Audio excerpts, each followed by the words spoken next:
Yeah, and I mean, David, I think one of the points that we really want to try to make to people as they think about Project 2025 is that Project 2025 is the nationalization of policy ideas that are already being experimented on in red states. So there's already a Project 2025 operating in the state of Texas, where they've got few abortion rights, where women have fewer rights than men, where rape victims have almost no rights, where people who are having ectopic pregnancies have no rights, have to leave the state. States like Idaho, states like Iowa, states like Florida, states like Louisiana are already living under a version of this. They just want to nationalize the things that Ron DeSantis, for instance, is doing, taking over businesses, suing businesses who won't comply on speech issues, taking away critical race theory, taking away affirmative action, taking away DEI, and turning the state essentially into sort of white nationalist heaven or hell, depending on which side you're on.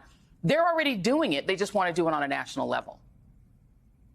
They are. And I think it's easy to look at Project 2025 and sometimes say, oh, it's just a robust contract with America, this hard right conservative wonky agenda for every department and every agency in the federal government. And in some ways, it includes that. But I think what you heard in those tapes is the admission, and in his words, it is also to rehabilitate Christian nationalism. Yes. And if there's an ethos behind all of this, that is in some ways the most dangerous part of Project 2025, because that is the culture war part of this. You can have the wonky debates about no government, less government, big government. Certainly it matters and it impacts people, certainly marginalized communities. But this notion that Project 2025 under a Trump administration would rehabilitate Christian nationalism, you might as well put in the parenthetical white Christian nationalism, and you get the policies you just described, Joy, from book burning to taking away healthcare decisions from families, to telling teachers what they can teach and what they can't teach, to the war on